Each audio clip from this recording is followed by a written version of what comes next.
എന്താണ് ഇൻഷാ അല്ലാ എന്ന് പറഞ്ഞാൽ എന്ത് പറയൂന്നിരിക്കായിരുന്നു. അപ്പൊ പിന്നെ അതന്നെ ചോദിക്കാം.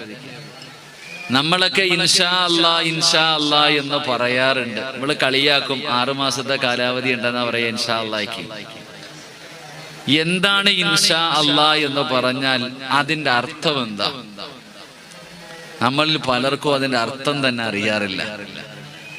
നമ്മളെല്ലാവരും അധികമായിട്ട് പറയുന്ന ഒരു വാക്ക ഇൻഷാ അല്ലാ എന്നിങ്ങനെ പറയാറുണ്ട്.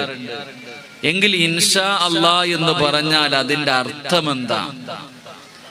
ഇങ്ങനെ ഇൻഷാ അല്ലാ എന്ന് പറയണമെന്ന് പറഞ്ഞതാരാ? ഇൻഷാ അല്ലാ എന്ന് പറയേണ്ട സമയം എപ്പോഴാ?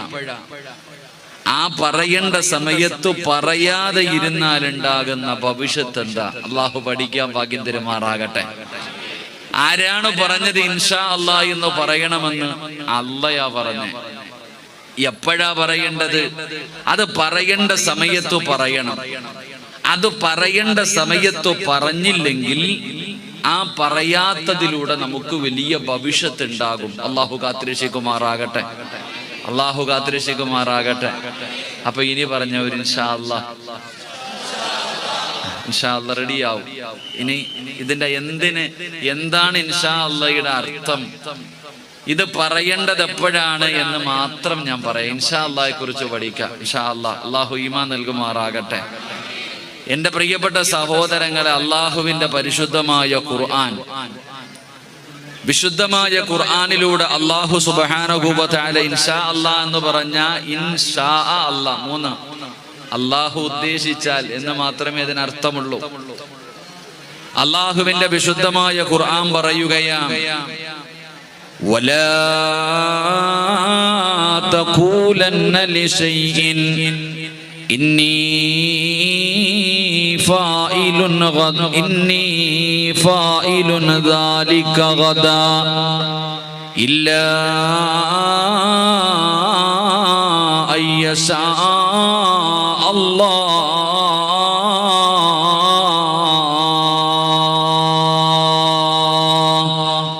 അള്ളാഹുവിന്റെ വിശുദ്ധമായ ഖുർആൻ പറയാം. ഒരൊറ്റ ആയത്തിന്റെ അർത്ഥം ഞാൻ പറയാം. അള്ളാഹുവിന്റെ വിശുദ്ധമായ ഖുർആൻ എവിടെന്ന് പറയുകയാ, നീ എന്തെങ്കിലും ഒരു കാര്യം നാളെ ചെയ്യാമെന്ന് നീ തീരുമാനിക്കുകയാണെങ്കിൽ, എന്തെങ്കിലും ഒരു കാര്യം നീ പിന്നീട് ചെയ്യുവാൻ നീ തീരുമാനിക്കുകയാണെങ്കിൽ നീ എന്തു പറയണം? ഇല്ലാ അയ്യശാ അല്ലാ, ഇൻഷാ അല്ലാ എന്ന് നീ കൂട്ടി പറയണേ എന്ന് അള്ളാഹുവിന്റെ വിശുദ്ധമായ ഖുർആൻ. അള്ളാഹു ഈമാൻ നൽകുമാറാകട്ടെ. അള്ളാഹുവിന്റെ വിശുദ്ധമായ ഖുർആൻ പറയുന്നു, നീ ഒരു കാര്യം ചെയ്യാൻ ഉദ്ദേശിച്ചു, ഞാൻ നാളെ തരാം, നാളെ പറയാം, നാളെ കാണാം, നാളെ വരാം, നാളെ ചെയ്യാം. നീ എന്തെങ്കിലും ഒരു കാര്യം പിന്നീട് ചെയ്യാമെന്ന് നീ തീരുമാനിക്കുകയാണെങ്കിൽ നീ എന്തു പറയണം? ഇൻഷാ അല്ലാ എന്ന് നീ ചേർത്തു പറയണം, അല്ലാതെ പറയരുത് എന്ന് അള്ളാഹുവിന്റെ വിശുദ്ധ ഖുർആൻ. അള്ളാഹു ഈമാൻ നൽകുമാറാകട്ടെ. നമ്മളെന്ത് പറയും? നാളെ കാണാം, ജീവനുണ്ടെങ്കിൽ നാളെ കാണാം, ഞാൻ ജീവനോടെ ഉണ്ടെങ്കിൽ നാളെ തരും, ഉറപ്പായിട്ട് ഞാൻ വരും, ഞാൻ അങ്ങനെ ചെയ്യും, ഞാൻ ഇങ്ങനെ ചെയ്യും പറയും. പക്ഷെ ഒരു ഇൻഷാ അല്ലാ പറയാൻ നമുക്ക് മടിയാ. ഒരു ഇൻഷാ അല്ലാ എന്ന് പറയാൻ എനിക്കും നിങ്ങൾക്കും മടിയാ. നമ്മുടെ നാവ് കൊണ്ട് പറയില്ല, അല്ലാ പറഞ്ഞു പറയണം. എന്റെ പ്രിയപ്പെട്ട സഹോദരങ്ങളെ, അല്ലാഹു സുബ്ഹാനഹു വ തആല പറഞ്ഞു, നീ ഇൻഷാ അല്ലാ എന്ന് ചേർത്തിട്ട് വേണം പറയാൻ. അങ്ങനെ പറയാതെ ഇരുന്നാലുള്ള ഭവിഷ്യത്ത് എന്താ? ഇൻഷാ അല്ലാ എന്ന് പറയാതെ വന്നാൽ, എന്റെ പ്രിയപ്പെട്ട സഹോദരങ്ങളെ, അള്ളാഹുവിന്റെ പരിശുദ്ധമായ ഖുർആൻ തന്നെ പറയുകയാ, എന്റെ പ്രിയപ്പെട്ടവരെ, ഇൻഷാ അല്ലാ പറയാതെ വന്നാലുള്ള ഭവിഷ്യത്ത് എന്തെന്നറിയോ? മഹാനായ ആദരവായ പ്രവാചകൻ നബി മുഹമ്മദ് മുസ്തഫ സ്വല്ലല്ലാഹു അലൈഹി വസല്ലമ തങ്ങളുടെ മുന്നിലേക്ക് ജൂതന്മാരായ കുറച്ചു പുരോഹിതന്മാർ ചില പുതിയ മുസ്ലിമീങ്ങളായ ആൾക്കാരോട് പറഞ്ഞു, അള്ളാഹുവിന്റെ റസൂൽ സല്ലല്ലാഹു അലൈഹി വസല്ലമ തങ്ങളുടെ മുന്നിൽ പോയിട്ട് അസ്ഹാബുൽ കഹ്ഫ് എത്ര പേരാണെന്ന് ചോദിക്കണം.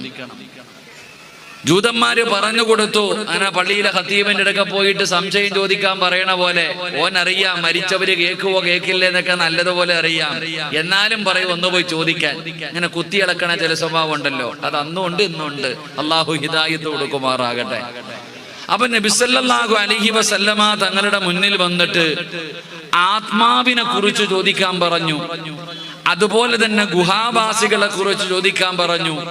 അങ്ങനെ കുറച്ച് ആൾക്കാർ പ്രവാചകൻ സല്ലല്ലാഹു അലൈഹി വസല്ലമ തങ്ങളുടെ മുന്നിൽ വന്നിട്ട് ചോദിച്ചു, നബിയെ, അസ്ഹാബുൽ കഹ്ഫ് എത്ര പേരാ? റൂഹിനെ കുറിച്ച് ആത്മാവെന്ന് പറഞ്ഞാൽ എന്താ? നബി സല്ലല്ലാഹു അലൈഹി വസല്ലമ തങ്ങൾ പറഞ്ഞു, ഞാൻ നാളെ പറയാം. എന്താ പറഞ്ഞേ? ഞാൻ നാളെ പറയാം. സത്യത്തിൽ എങ്ങനെ പറയണമായിരുന്നു? ചങ്ങാതിമാരെ, എങ്ങനെ പറയണമായിരുന്നു? ഇൻഷാ അല്ലാ ഞാൻ നാളെ പറയാം. മുത്തുനബി പറഞ്ഞില്ല. അള്ളാഹുവിന്റെ പ്രവാചകൻ സല്ലല്ലാഹു അലൈഹി വസല്ലമ തങ്ങൾ പറയുകയാ, മുത്തുനബി അവിടെ നിന്ന് പറഞ്ഞു, ഞാൻ നാളെ പറയാം. എന്തു പറയാൻ വിട്ടുപോയി? ഇൻഷാ അല്ലാ പറയാൻ വിട്ടുപോയി. ഒരു ഇൻഷാ അല്ലാ പറയാൻ വിട്ടുപോയപ്പോൾ നബി സല്ലല്ലാഹു അലൈഹി വസല്ലമ തങ്ങൾക്കുണ്ടായ ഒരു അനുഭവം ഹദീസിൽ കാണാം. എന്റെ പ്രിയപ്പെട്ട സഹോദരങ്ങളെ, നബി സല്ലല്ലാഹു അലൈഹി വസല്ലമ തങ്ങൾ ഒരു ഇൻഷാ അല്ലാ പറയാതെ വന്നപ്പോ അള്ളാഹുവിന്റെ പ്രവാചകൻ സല്ലല്ലാഹു അലൈഹി വസല്ലമ തങ്ങളുടെ മുന്നിലേക്ക് വഹിയുമായിട്ട് ഇറങ്ങി വരുന്ന മുഖറബുൽ അംലാഖു മലക്ക് ജിബ്രീൽ അലൈഹിസ്സലാമിനെ പിന്നെ കാണാനില്ല. അള്ളാഹുവിന്റെ പ്രവാചകൻ സല്ലല്ലാഹു അലൈഹി വസല്ലമ തങ്ങൾ ഇങ്ങനെ ആകാശത്ത് നോക്കിയിരിക്കുക, ജിബ്രീൽ വരുന്നില്ല. അള്ളാഹുവിന്റെ അടുക്കൽ നിന്ന് വഹിയുമായിട്ട് വരുന്ന ജിബ്രീൽ അലൈഹിസ്സലാമിനെ കാണാനില്ല. 1-2 ദിവസമായിരുന്നില്ല, ദിവസങ്ങളോളം, ആഴ്ചകളോളം ജിബ്രീൽ പിന്നെ വന്നില്ല. നബി സല്ലല്ലാഹു അലൈഹി വസല്ലമ തങ്ങൾ സത്യം പറഞ്ഞാൽ അള്ളാഹു പിണങ്ങി എന്ന് തന്നെ പറയാം. സത്യം പറഞ്ഞാൽ അള്ളാഹു പിണങ്ങി. മുത്തുനബി സല്ലല്ലാഹു അലൈഹി വസല്ലമ തങ്ങളോട് അല്ലാഹു പിണങ്ങി. വഹിയുമായിട്ട് വരുന്ന മലക്കിനെ കാണുന്നില്ല. അപ്പൊ മുശ്രിക്കീങ്ങൾ തന്നെ, ഖുറൈശികൾ തന്നെ കളിയാക്കാൻ തുടങ്ങി. മുഹമ്മദ് സല്ലല്ലാഹു അലൈഹി വസല്ലം, ഇപ്പൊ എന്തേ നിന്റെ ആള് വരുന്നില്ലേ? ഇപ്പൊ എന്തേ നിനക്ക് വഹിയൊന്നും വരുന്നില്ലേ? നിന്റെ റബ്ബും കൈവിട്ടോ? കളിയാക്കാൻ തുടങ്ങി. നബി സല്ലല്ലാഹു അലൈഹി വസല്ലമ തങ്ങളെ കളിയാക്കാൻ തുടങ്ങി. മുഹമ്മദിന്റെ റബ്ബ് കൈവിട്ടോ? എന്തു പറ്റി? അതിനെ കരയിപ്പിക്കണ്ട. ഈ കുഞ്ഞിന്റെ ഉമ്മയുടെ ക്യാമറ ഒന്ന് പിടിച്ചോളൂ. ഈ കുട്ടിയുടെ ഉമ്മയോ അതിനെ പേടിപ്പിക്കല്ലോ. താഴാ മോളെ. ഈ കുട്ടിയുടെ മാതാപിതാക്കൾ ആരെങ്കിലും ഉണ്ടെങ്കിൽ അതിന്റെ പേര്, അതിനോട് പേര് പറഞ്ഞാലേ അറിയത്തില്ലായിരിക്കില്ല. എന്നെ കരയിക്കല്ലോ. അല്ലാ, ക്യാമറ പിടിച്ച് ഇനി ആ കുട്ടിയുടെ മുഖം ഒന്ന് കാണിച്ചു പറ. അതെന്റെ ഉമ്മ മക്കളെ മറന്നു പോകുന്ന, മക്കാമി വന്നപ്പോ മക്കളെ തന്നെ മറന്നു പോവാണോ? അല്ലാഹു അഅലം. എന്റെ ഉമ്മ ആരെന്ന് കണ്ടെടുത്ത്. നബി സല്ലല്ലാഹു അലൈഹി വസല്ലമ തങ്ങൾ ഇൻഷാ അല്ലാ എന്ന് പറയാതെ വന്നപ്പോ അല്ലാഹു പിണങ്ങി. പിന്നെ ജിബ്രീൽ അലൈഹിസ്സലാം ആഴ്ചകളോളം വന്നില്ല. മുത്തുനബിയെ കളിയാക്കാൻ തുടങ്ങി ഖുറൈശികൾ. അല്ല കൈവിട്ടോ? മുഹമ്മദിന്റെ റബ്ബ് കൈവിട്ടടാ. പോയി, എല്ലാം പോയി. മുഹമ്മദ് നബി സല്ലല്ലാഹു അലൈഹി വസല്ലമ തങ്ങളെ കളിയാക്കാൻ തുടങ്ങി. പ്രവാചകൻ സല്ലല്ലാഹു അലൈഹി വസല്ലമ തങ്ങൾ ജീവിതത്തിൽ വല്ലാതെ വേദനിച്ച സമയം, പ്രവാചകന്റെ ജീവിതത്തിൽ വല്ലാതെ വേദനിച്ച സമയം, അള്ളാഹുവിന്റെ അടുക്കൽ നിന്ന് ആകെ ഒരു സമാധാനം അവിടെ നിന്ന് വഹി വരുന്നതായിരുന്നു, അതും ഇല്ലാതായി. നബി സല്ലല്ലാഹു അലൈഹി വസല്ലമ തങ്ങൾക്ക് വലിയ പ്രയാസമായി. അള്ളാന്റെ റസൂൽ സല്ലല്ലാഹു അലൈഹി വസല്ലമ തങ്ങൾക്ക് സങ്കടമായി. പരിഹാസവും കളിയാക്കലും.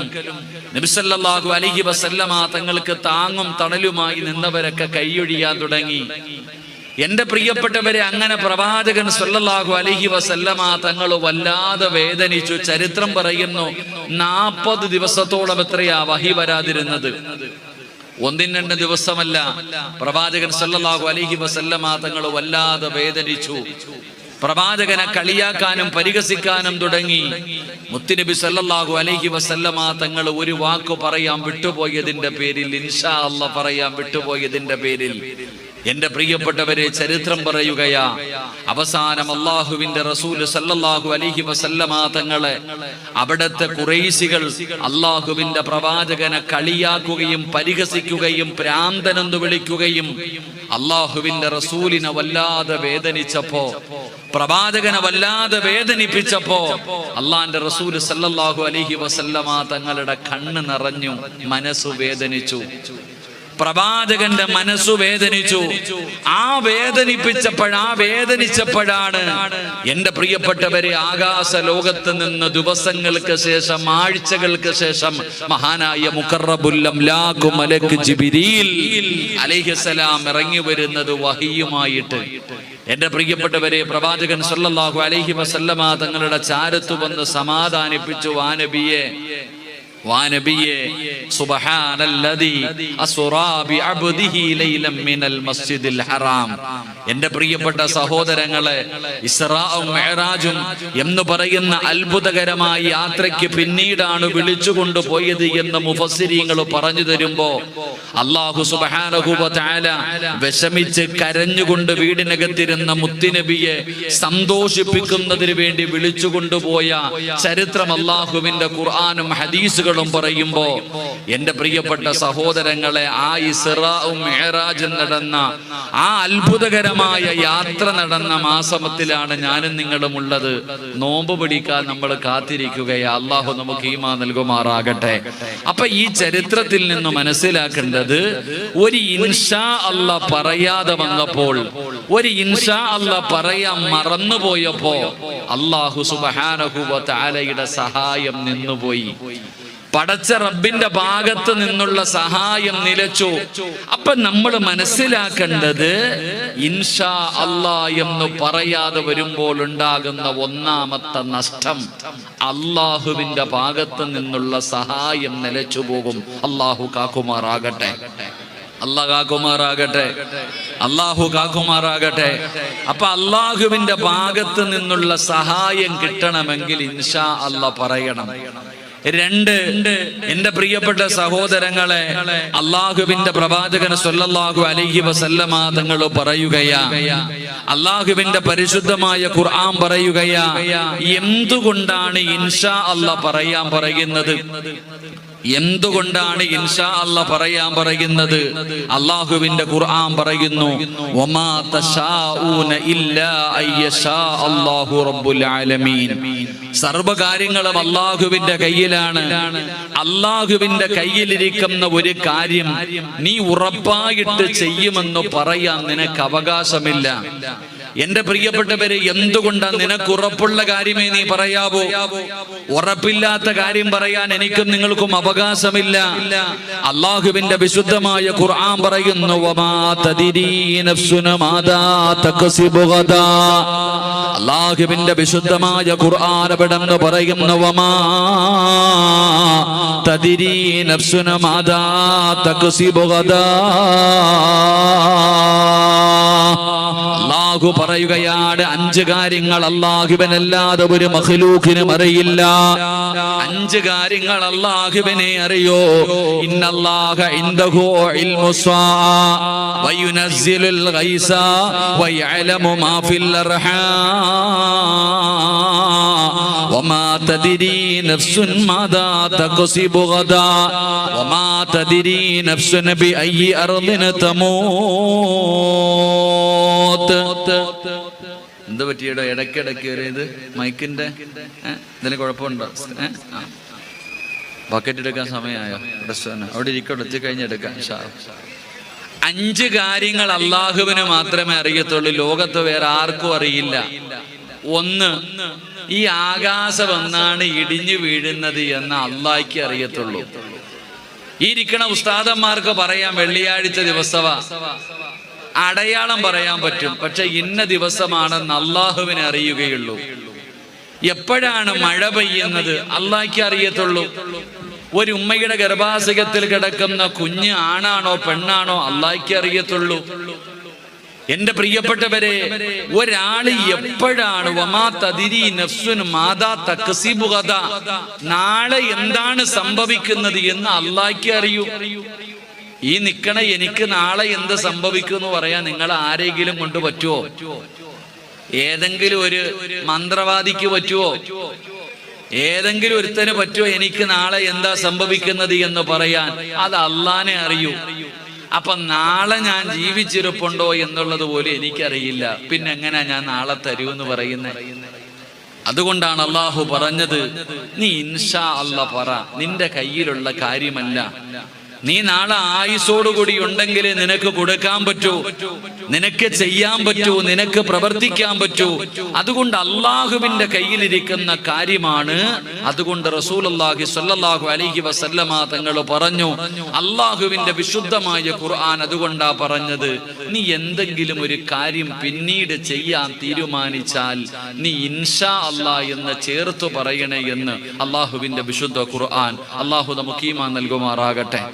അള്ളാഹു നമുക്ക് ഈമാൻ നൽകുമാറാകട്ടെ. എന്റെ പ്രിയപ്പെട്ട സഹോദരങ്ങളെ, 3 ഞാൻ വിശദീകരിക്കുന്നില്ല, ഉദാഹരണം പറഞ്ഞു തരാം. മഹാനായ സുലൈമാൻ നബി അലൈഹിസ്സലാം, സുലൈമാൻ നബി അലൈഹിസ്സലാമിന്റെ ചരിത്രം അള്ളാഹുവിന്റെ പ്രവാചകൻ സല്ലല്ലാഹു അലൈഹി വസല്ലമ തങ്ങൾ പറയുന്നുണ്ട്. സഹീഹുൽ ബുഖാരിയിലെ ഹദീസ് കാണാം. സുലൈമാൻ നബി അലൈഹിസ്സലാം ഒരിക്കൽ തന്റെ കൂടെ ഉണ്ടായിരുന്ന ഒരാളിനോട് പറഞ്ഞു, ഇന്ന് ഞാൻ 70 ഭാര്യമാരുടെ അടുക്കൽ ഞാൻ പോകും. ഇന്ന് രാത്രി 70 ഭാര്യമാരുടെ ചാരത്ത് ഞാൻ പോകും. കണ്ണ് തള്ളണ്ട, നമുക്ക് 4 കെട്ടാവല്ലോ. പിന്നെ അന്നത്തെ കാലഘട്ടത്തിൽ പറയേണ്ട കാര്യമില്ലല്ലോ. 70 ഭാര്യമാരെന്ന് കേൾക്കുമ്പോ കണ്ണും തള്ളി എന്നെ നോക്കുന്നു. അള്ളാഹു ഈമാൻ നൽകുമാറാകട്ടെ. ഒരെണ്ണത്തിനെ കൊണ്ട് പെടുന്ന പാടെന്താന്ന് നമുക്കല്ലേ അറിയത്തുള്ളൂ. അള്ളാഹു നമ്മുടെ ജീവിതത്തിൽ സന്തോഷം നൽകി അനുഗ്രഹിക്കുമാറാകട്ടെ. അൻ അബീ ഹുറൈറ റളിയല്ലാഹു തആല അൻഹു ഖാല സുലൈമാൻ ഇബ്നു ദാവൂദ് അലൈഹിമുസ്സലാം, സുലൈമാൻ നബി അലൈഹിസ്സലാം ഒരാളോട് പറഞ്ഞു, ഇന്ന് രാത്രി ഞാൻ 70 ഭാര്യമാരുടെ അടുക്കൽ ഞാൻ പോകും. അവരുമായി ഞാൻ ശാരീരികമായി ബന്ധപ്പെടും. അതിലൂടെ അള്ളാഹു എനിക്ക് 70 മക്കളെ തരും, 70 ആൺമക്കളെ തരും. എനിക്ക് അള്ളാഹു 70 ആൺമക്കളെ തരും. ആ 70 ആൺമക്കളെയും ഞാൻ അള്ളാഹുവിന്റെ ദീനിന് വേണ്ടി ഭാഗത്തെ കുറിച്ചു. ഇന്ന് വരെ നമുക്കത് എന്താണെന്ന് തിരിഞ്ഞിട്ടില്ല. മദ്രസയിൽ 2ാം ക്ലാസ്സോ 3ാം ക്ലാസ്സോ മുതൽ പഠിക്കും. ഖിയാമത്ത് നാൾ അടുത്തു വരുമ്പോൾ ഈ യഅജൂജ് മഅജൂജ് എന്ന് പറയുന്ന ഒരു വിഭാഗം കടന്നു വരും. നമ്മളൊക്കെ പഠിച്ചിട്ടുണ്ട്, അവരെ കുറിച്ച് നമ്മൾ പഠിക്കണം. ഈ യഅജൂജ് മഅജൂജ് എന്ന് പറയുന്ന ഒരു വിഭാഗത്തെ കുറിച്ച് അള്ളാന്റെ പരിശുദ്ധമായ ഖുർആനും ഹദീസും നമുക്ക് പഠിപ്പിച്ചു തരുന്നുണ്ട്. അല്ലാഹു സുബ്ഹാനഹു വ തആല ഇവർ ഈ ഭൂമിയിലുണ്ട്. എവിടെയോ ഒരു സ്ഥലത്ത് അല്ലാഹു സുബ്ഹാനഹു വ തആല ഇവരെ അടച്ചിട്ടിരിക്കുകയാ, ഒരു മതിലിനകത്ത് അടച്ചിട്ടിരിക്കുകയാ. 4 ഭാഗത്തും മതിൽ കെട്ടിയിട്ട് ഈ വിഭാഗത്തെ അല്ലാഹു ആ മതിൽ കെട്ടിനകത്ത് അടച്ചിട്ടിരിക്കുകയാ. എല്ലാ ദിവസവും രാവിലെ ഇവരെല്ലാരും വരും. ഇവരുടെ നേതാവ് ഉൾപ്പെടെ എല്ലാവരും വന്നിട്ട് ഈ മതിലിങ്ങനെ പൊളിക്കാൻ തുടങ്ങും, ഈ മതിലിങ്ങനെ തുരക്കാൻ തുടങ്ങും. എന്റെ പ്രിയപ്പെട്ട സഹോദരങ്ങളെ, രാവിലെ മുതൽ വൈകുന്നേരം വരെ മതില് തുരക്കും. എന്നിട്ട് വൈകുന്നേര സമയമാകുമ്പോ ഇവരുടെ അമീറ് പറയും, ബാക്കി നമുക്ക് നാളെ ചെയ്യാം, പണി നിർത്തിയിട്ട് എല്ലാവരും വരാൻ. അദ്ദേഹം പറയും, ഇന്നത്തെ ദിവസം പണി നിർത്തിയിട്ട് നമുക്ക് എല്ലാവർക്കും പോകാം. അങ്ങനെ പണി നിർത്തിയിട്ട് ഇവരെല്ലാവരും പോകും. രാവിലെ ഇവർ വീണ്ടും ജോലിക്ക് വരുമ്പോ ആ തുറന്നു വെച്ചിരുന്ന സ്ഥലം പഴയതുപോലെ ആയിരിക്കുക. ഇവരെവിടെ നിന്നാണോ പണി തുടങ്ങിയത്, തുറക്കാൻ തുടങ്ങിയത്, അതേ അവസ്ഥയിൽ തന്നെ ഇരിക്കുകയാ. രാവിലെ മുതൽ വൈകുന്നേരം വരെ തുറക്കും. വൈകിട്ട് അമീർ പറയും, ബാക്കി നാളെ ചെയ്യാം, തിരിച്ചു പോകും. പിറ്റേ ദിവസം രാവിലെ വരുമ്പോ മതില് പഴയതുപോലെ തന്നെ ഇരിക്കുകയാ. ഇങ്ങനെ ഇവര് എല്ലാ ദിവസവും രാവിലെ മുതൽ വൈകുന്നേരം വരെ ആ മതില് പൊളിക്കാൻ നോക്കും, പക്ഷെ പൊളിയുകയില്ല. ഇങ്ങനെ തിരിച്ചു പോകും. രാവിലെ വരുമ്പോ പഴയതുപോലെയാകും. ഇങ്ങനെയാണ് ഖിയാമത്ത് നാള് വരെ നടന്നുകൊണ്ടിരിക്കുകയാ. പിന്നെ ഇവരെങ്ങനായി മതില് പൊളിക്കുന്നതെന്നറിയോ? ഇത് കെട്ടുകഥയല്ല, സഹീഹ ഹദീസാ ഞാൻ പറയുന്നത്. അള്ളാഹുവിന്റെ പ്രവാചകൻ സല്ലല്ലാഹു അലൈഹി വസല്ലമ തങ്ങൾ അൻ അബീ ഹുറൈറത റളിയല്ലാഹു തആല അൻഹു ഖാല ഖാല റസൂലുള്ളാഹി സ്വല്ലല്ലാഹു അലൈഹി വസല്ലം ഇന്ന യഅജൂജ വമഅജൂജ യഹ്ഫിറൂന കുല്ല യൗമിൻ. നബി സല്ലല്ലാഹു അലൈഹി വസല്ലമ തങ്ങൾ അവിടുന്ന് പ്രവാചകൻ നമുക്ക് പഠിപ്പിച്ചു തരിക. ഇബ്നു മാജയിൽ ഈ ഹദീസ് കാണാം. അങ്ങനെ എല്ലാ ദിവസവും രാവിലെ വന്നു വൈകിട്ട് പണി നിർത്തുമ്പോ എന്താ പറയാ? ബാക്കി നാളെ ചെയ്യാം, ബാക്കി നാളെ ചെയ്യാം, ബാക്കി നാളെ ചെയ്യാം, ഇങ്ങനെ പറഞ്ഞിട്ട് പിരിയും. എന്നാൽ ഖിയാമത്ത് നാൾ അടുത്തു വരുമ്പോൾ രാവിലെ മുതൽ വൈകുന്നേരം വരെ പണിതിട്ട് വൈകുന്നേരം പണി തീരുമ്പോ ഇവരുടെ അമീർ അന്ന് പ്രത്യേകിച്ചൊരു വാക്ക് പറയും, ഇൻഷാ അല്ലാ ബാക്കി നാളെ വന്ന് ചെയ്യാം. എന്താ പറയണേ? ഇൻഷാ അല്ലാ ബാക്കി നാളെ രാവിലെ വന്ന് ചെയ്യാം. ഒരു ഇൻഷാ അല്ലാ പറഞ്ഞിട്ട് പോകും. പിറ്റേ ദിവസം രാവിലെ വരുമ്പോ ആ മതില് എവിടാണോ പണി നിർത്തിയത് അതേ സ്ഥലത്ത് തന്നെ അത് നിൽക്കുമെന്ന് നബിയുനാ റസൂലുള്ളാഹി. പണി എവിടെയാണോ നിർത്തിയിട്ട് പോയത് സാധാരണ രാവിലെ വരുമ്പോ പഴയതുപോലെ ആകാറ്. അന്ന് ഇൻഷാ അല്ലാഹ് പറഞ്ഞത് കാരണം അതങ്ങനെ തന്നെ നിൽക്കും.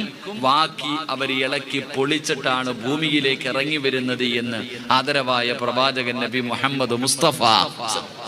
അപ്പൊ ഇൻഷാ അല്ലാഹ് എന്ന് പറഞ്ഞാൽ ഉണ്ടാകുന്ന മഹത്വം എന്താണെന്ന് ഇതിനേക്കാളും വലിയ ചരിത്രമില്ല, ഇതിനേക്കാളും പഠിക്കാൻ പറ്റുന്ന ഒരു ചരിത്രമില്ല. അതുകൊണ്ട് എൻ്റെ പ്രിയപ്പെട്ട സഹോദരങ്ങളെ, ഇൻഷാ അല്ലാഹ് എന്ന് പറയുന്നത് നമ്മുടെ നാവിന്റെ തുമ്പിൽ എപ്പോഴും വരുന്ന ഒരു വാക്കാണ്. പക്ഷേ നമ്മളൊക്കെ അതിന്റെ അർത്ഥമോ എന്താണ് ഇതുകൊണ്ട് ഉദ്ദേശിക്കുന്നത് എന്ന് എനിക്കും നിങ്ങൾക്കും പഠിക്കാനോ മനസ്സിലാക്കാനോ കഴിയുന്നില്ല. അതുകൊണ്ട് എൻ്റെ പ്രിയപ്പെട്ടവരോട് ഞാൻ പറയുന്നു, ഒന്ന്, ഇൻഷാ അല്ലാഹ് പറഞ്ഞാൽ അല്ലാഹുവിന്റെ സഹായം കിട്ടും, അല്ലാഹുവിന്റെ സഹായം കിട്ടും. അല്ലാഹു അതിൽ ബറക്കത്ത് ചെയ്യുമെന്ന് നബിയുനാ റസൂലുള്ളാഹി സ്വല്ലല്ലാഹു അലൈഹി വസല്ലം. അല്ലാഹു നമുക്ക് ഈമാൻ നൽകി അനുഗ്രഹിക്കുമാറാകട്ടെ. അതുകൊണ്ട് എൻ്റെ പ്രിയപ്പെട്ട സഹോദരങ്ങളെ, ഇൻഷാ അല്ലാഹ് എന്ന് പറയുന്നത് അത് നമ്മൾ വെറുതെ പറഞ്ഞു കളയുന്നതല്ല, അത് ജീവിതത്തിൽ ഉപകാരപ്പെടുന്ന ഒരു കാര്യമാണ് എന്ന് നാം മനസ്സിലാക്കുക. അല്ലാഹു സുബ്ഹാനഹു വ തആല അതിനുള്ള ഭാഗ്യം അല്ലാഹു നമുക്ക് നൽകി അനുഗ്രഹിക്കുമാറാകട്ടെ.